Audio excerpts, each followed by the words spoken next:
Hello, I'm Bryant McFadden, and I'm coached to win. You should do it like Bobby Bowden. It's the McFadden. McFadden.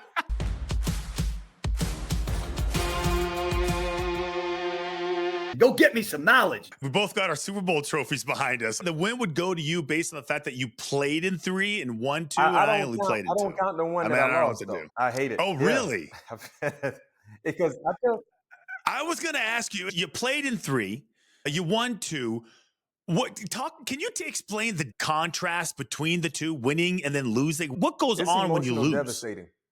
It's devastating because for me, my first 2 experiences in the Super Bowl all came with wins. So that's all I knew.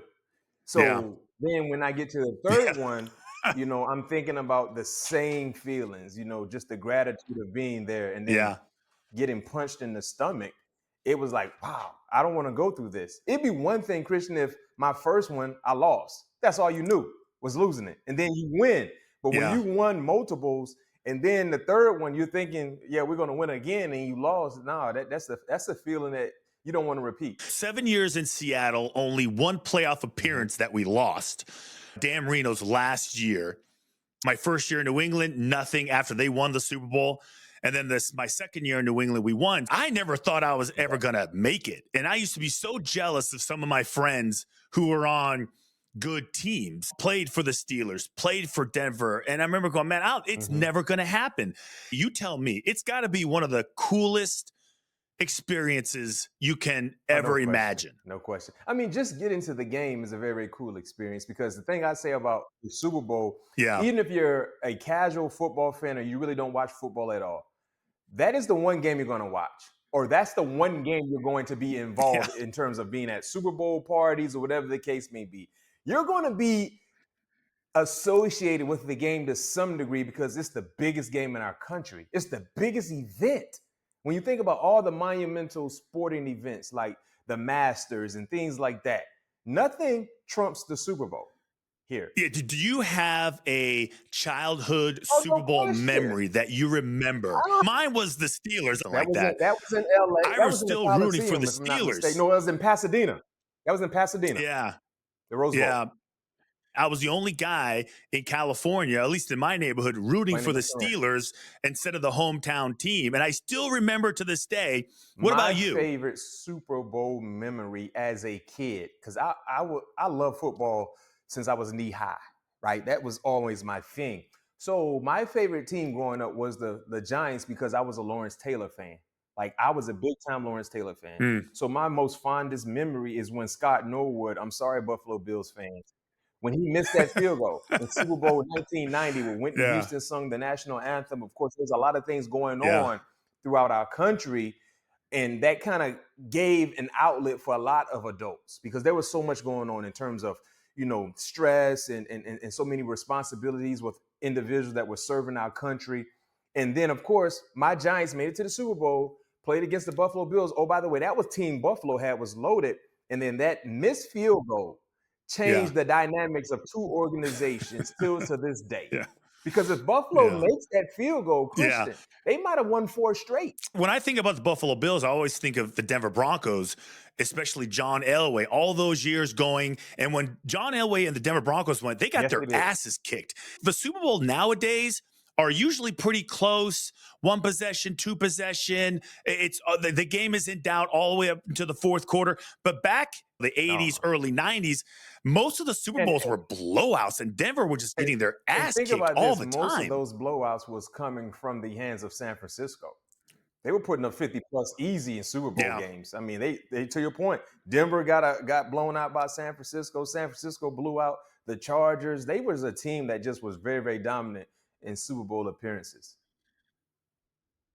If Lawrence Taylor was your favorite player, you obviously don't have the same body type, but position-wise, who did you look at? Who did you emulate? Who did you try to be on the schoolyard? Who was your guy? Schoolyard, I was physical like a Lawrence Taylor. I would bite your head off if I got a chance to.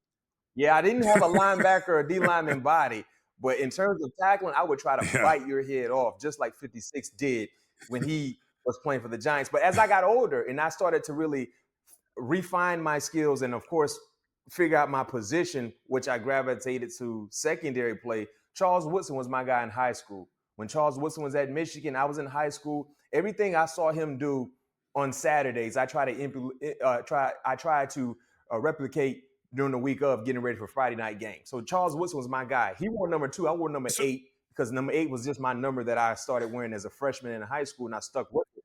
But Charles Woodson was the guy that I wanted to be like when I was in high school, and of course when I got to college. And I went to Michigan. I mean, that was one of my first visits, University of Michigan. I remember Lloyd Carr, when he came down to see me, and he was like, man, we just lost to Charles Woodson. I'm trying to get another one.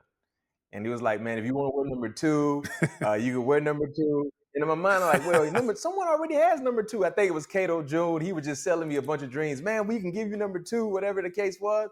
I was like, man, but yeah, Charles Woodson was my guy. My old college coach passed away. Bill McCartney passed away a couple weeks ago.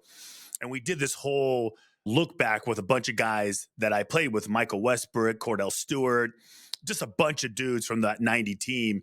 And we were talking about how, wow, we really loved our coach. Like, we loved Bill McCartney. And we're like, man, I don't know if players today like appreciate their coach or adore their coach like we did back in the day.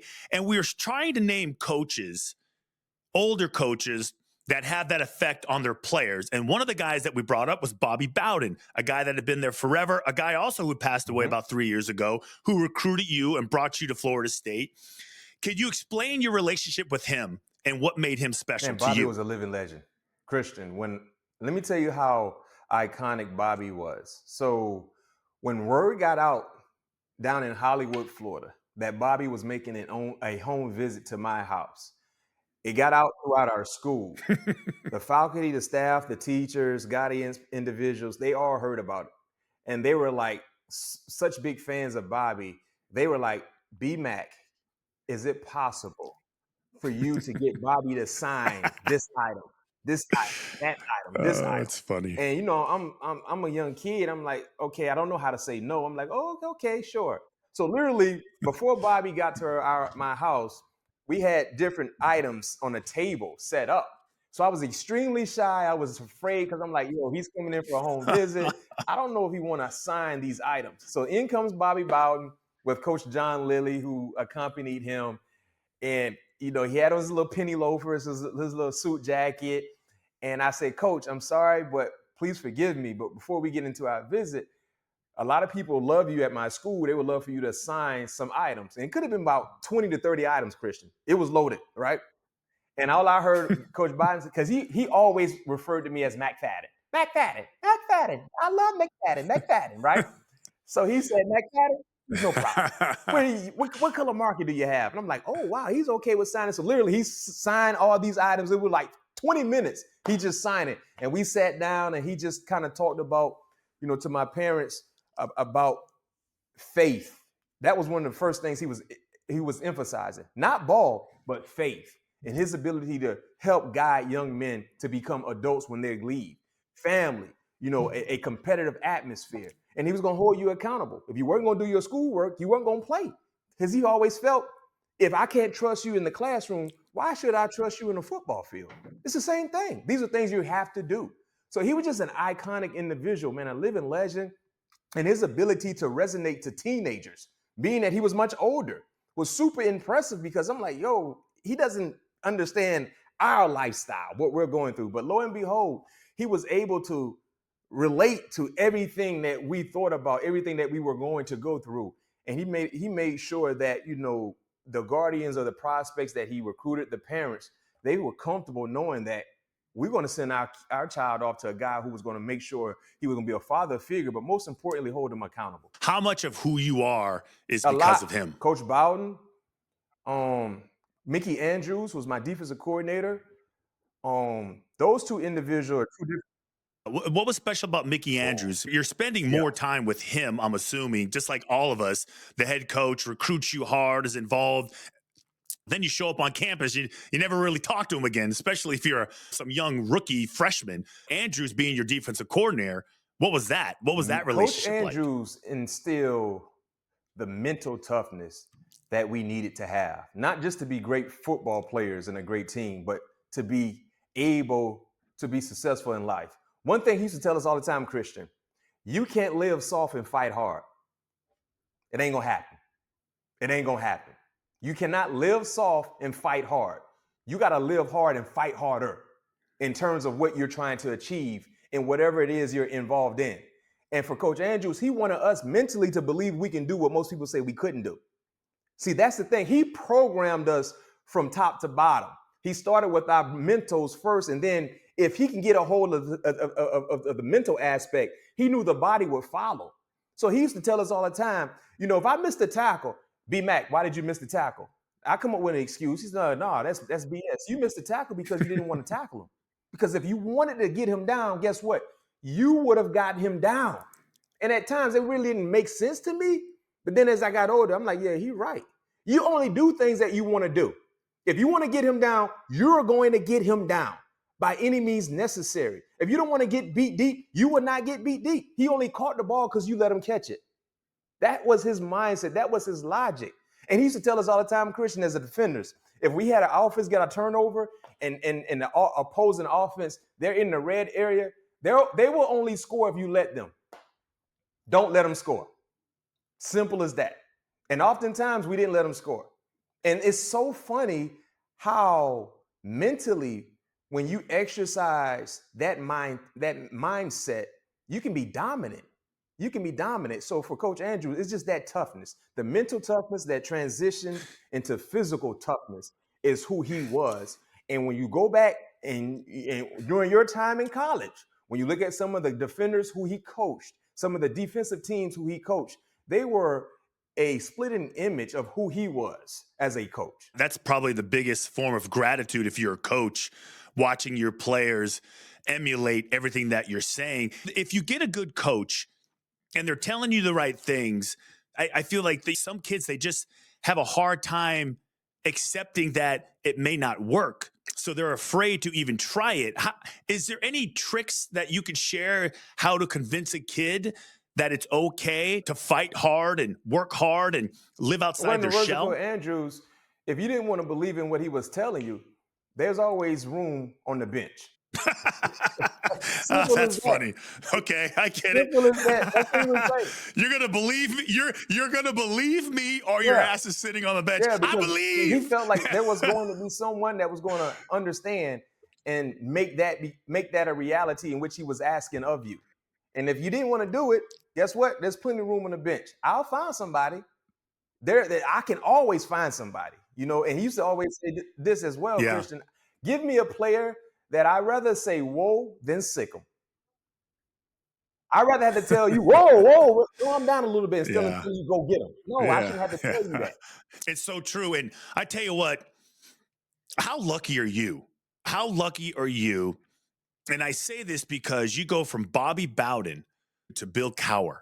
You go from one of the most respected, revered coaches in all of college football. You could put him in the top 5.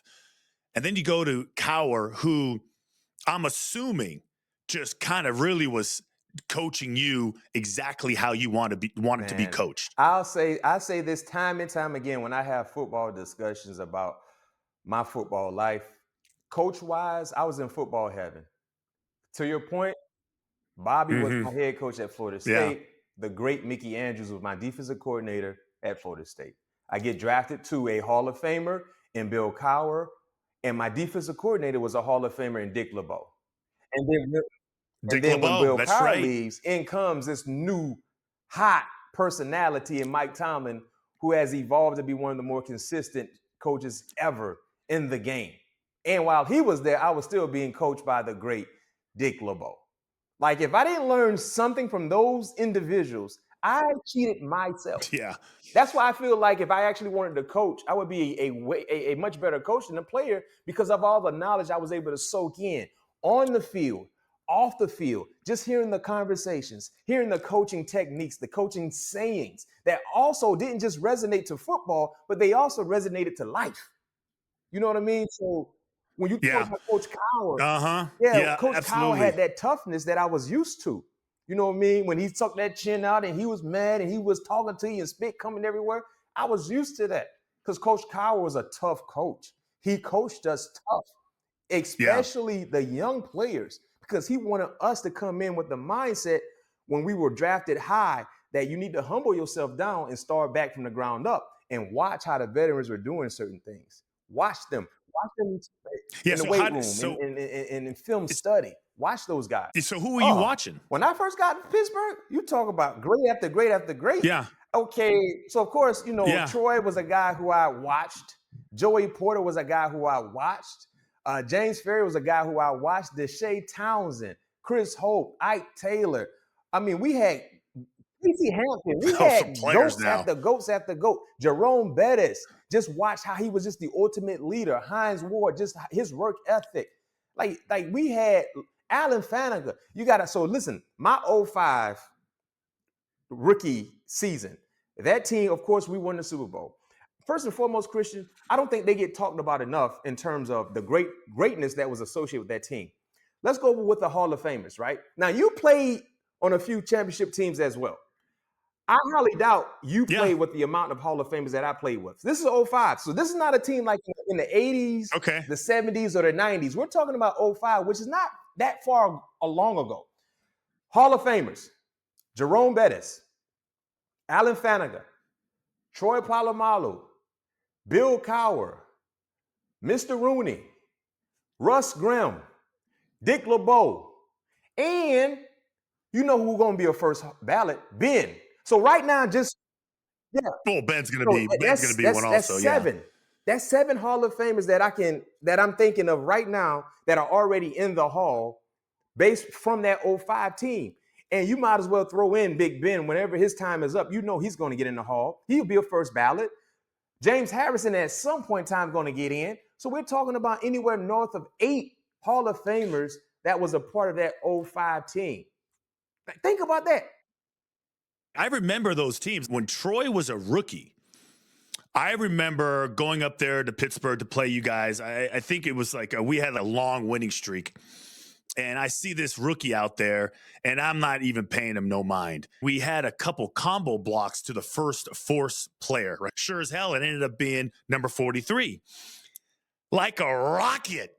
That dude got here in a hurry, and he came with some energy and some viciousness. And I remember going back in the huddle going, fuck, I didn't even look that guy up. I just paid him no mind. I just thought he was another dumb rookie. Obviously, he wasn't. Stupid on my part, not for taking him seriously. But I remember after that, it was just eyeballs on him. You were getting a PhD in football, toughness, everything you look at. I can't imagine a better situation for a young player who was already eager to learn. And I don't understand why organizations don't do it that way. Keep certain veterans around. Which is what way? To show the young players what it means to be a Patriot, what it means to be a Steeler, what it means to be an ultimate professional, because these are foundational pieces that can guide this new era of football players into that same era of championship, selfless, togetherness. If one person make a play, we all make a play. That was the mindset. We were a self-disciplined group, Christian. On Tuesdays, you didn't have to tell us to go work out. The weight room was filled. On their off day, we're getting it in. Wednesday, we're getting it in. Treatment. We used to watch film after practices on Thursday. We would cater food in and have the linebackers and the secondary guys watch tape and call out plays for whatever team we're going against. And we would sit, after practice was over, we would stay there an extra 2.5 hours watching tape, talking ball, because it meant something to us, and we actually loved working with each other. It wasn't a tolerable relationship. It was a lovable relationship. We didn't just associate with each other in the facility. Outside, we were together as well. If you asked me the same question about the Patriots, I would literally give you the same answer. That, to me, it's tough to build. You got to draft the right players. You have to develop the right guys. We did the same thing, B-Mac. We had competitions about how much water you could drink. Wednesday morning workouts, you weren't supposed to get there till like 7. And then it became a competition who could get there earliest. And if you walked in late, it was like, sleeping in again, Fourier? I was like, dude, it's 6:30. Like, what do you mean? I mean, you're pretty damn early. All the same qualities. So you go from Cowher, right? He retires, and then you get a 34-year-old Mike Tomlin.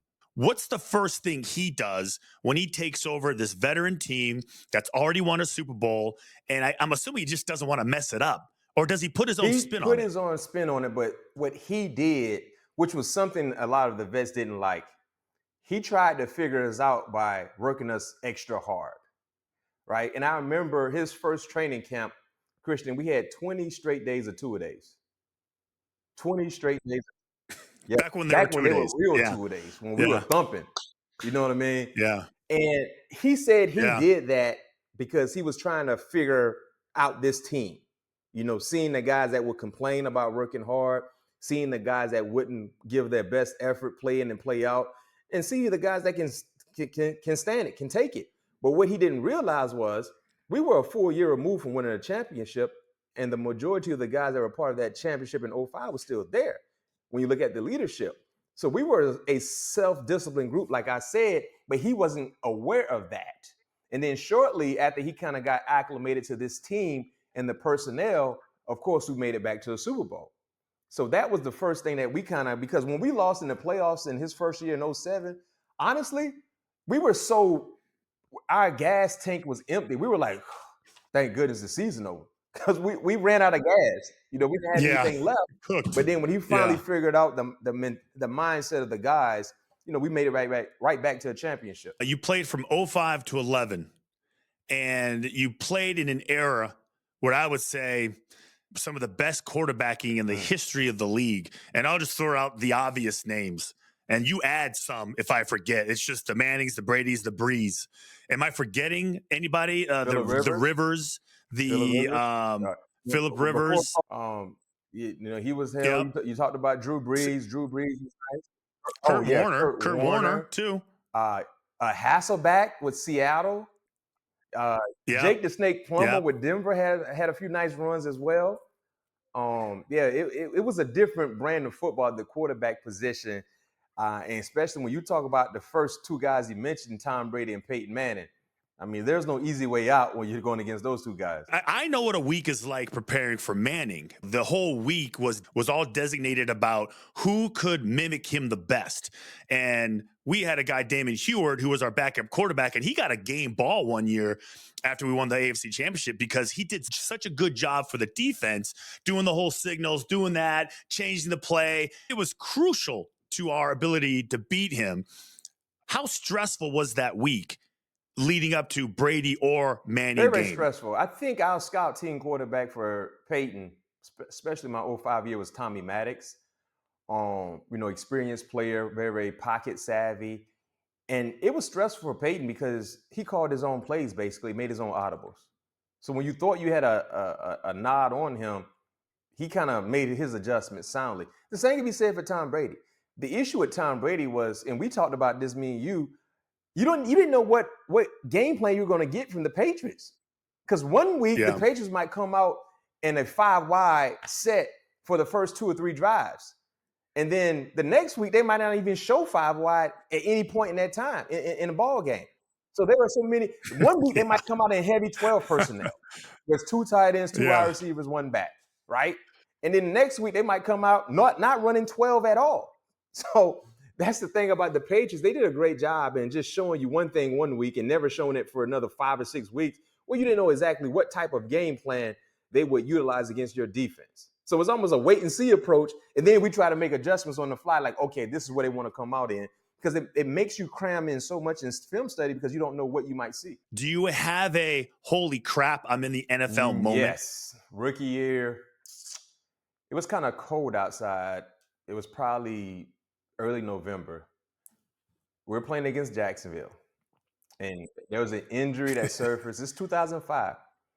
In comes, they like, B-Mac, get ready. I get ready. I'm in the game. And you know how it is, Christian. When you're not a starter, you're in and out of the lineup. So your body is not flowing like the other starters. The blood ain't circulating like that. So you're kind of cold. You're not cold, but you're kind of cold. Because now you're every down player, basically. No, I get it. I hate it. So now you get in the flow of the game, and we're like in the third quarter. So everybody's pretty much in rhythm. Now I'm in there every play, and I'm lining up across from Jimmy Smith. And for the viewers that might not be, knowledgeable about Jimmy Smith, just think of Jamar Chase right now. but Jimmy might was a little stronger. A strong, physical wide receiver, short-handed guy, elusive, very, very explosive and fast. And savvy because he was an experienced guy, like I said. And when I used to watch Jimmy Smith do people wrong out there. So I lined up. So in my mind, I'm like, well, I was watching him throughout the game. So, but he older. You know how young bucks look at old heads sometimes in the league, like, oh, he ain't really got it like he used to have it. And I got out there, I said, woo. It's one of those situations, and you know, being a football player, Christian, you never want to be like, I might need some help. You know, for you being a tight end, it's like, yo, I can't block this guy by myself. I might need some help. We never ask for help. Mentally, you might be like, bro, coach, well, I hope you see I need some help. But we ain't going to say, hey, coach, hey, I might need some help. We never do that. But in my mind, I'm like, man, if they happen to come over here at the right time, he might hit his head on the goalpost because he was hitting me with all kind of routes. Like his technique, his fundamentals were things I'd never seen. You know what I mean? I never really seen that in the collegiate level. And up until that point, I wasn't seeing the savviness that he was displaying in his route running and just how strong he was. Because I considered myself to be a pretty strong cornerback, but he had grown man strength, as we say. Like his strength was different. And he was fast. And it felt like my head was just spinning. Every time I was covering him, it was spinning. That was my welcome to the league moment because I was like, yo, if this is Jimmy at the end of his career, ooh, I don't know how I would have been able to go against him in his prime years at that time. Yeah, mine was Steve Atwater. I had watched Steve Atwater for years, and I went to Colorado, so we were always watching him and admired him so much, and he was such a physical dude.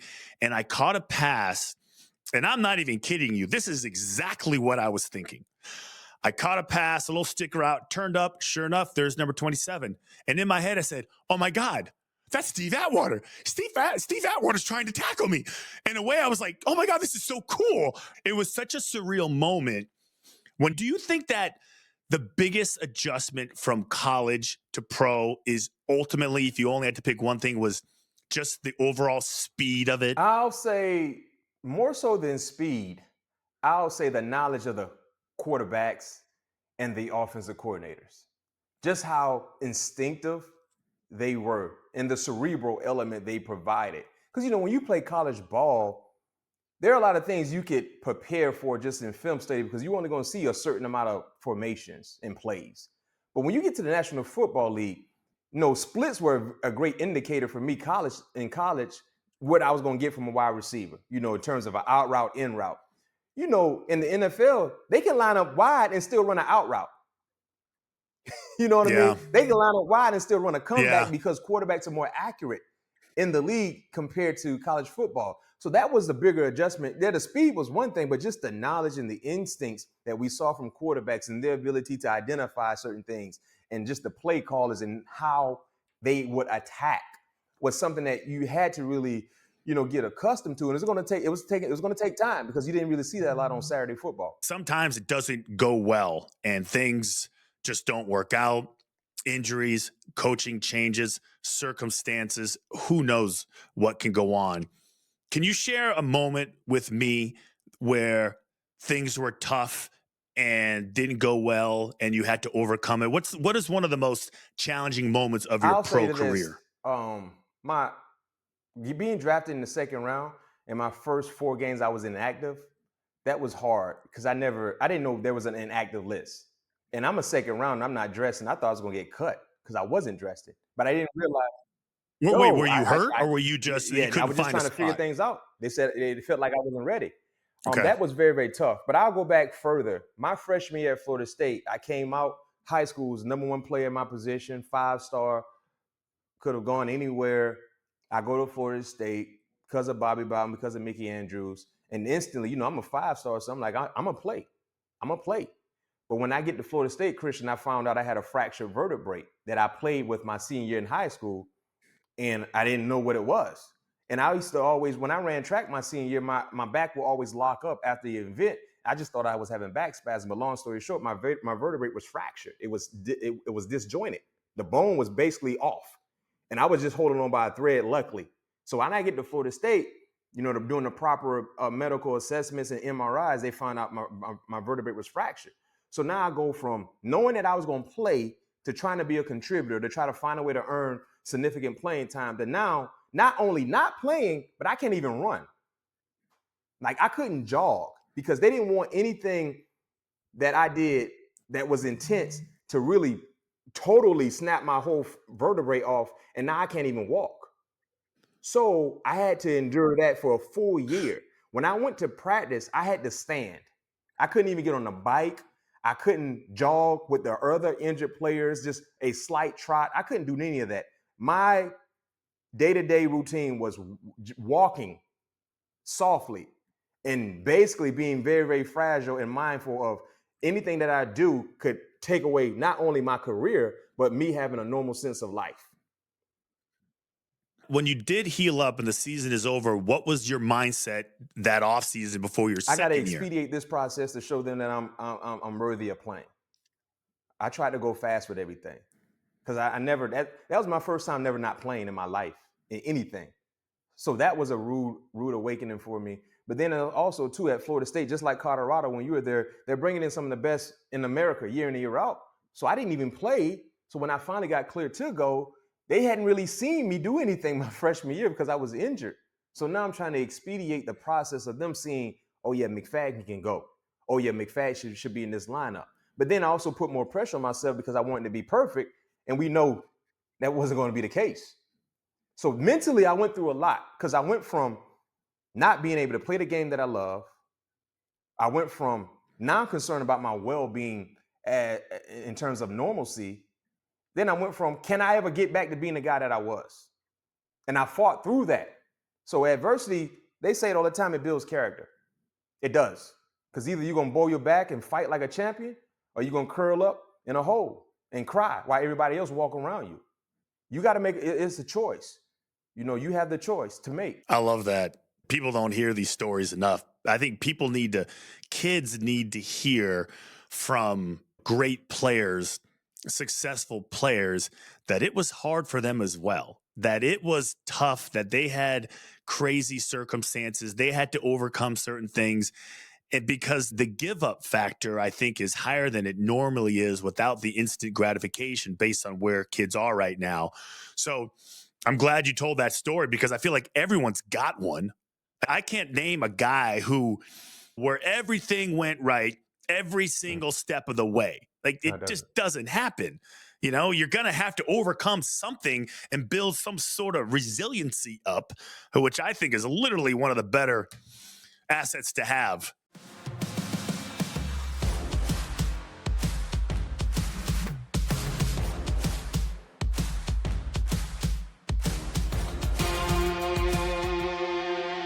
Go get me some knowledge.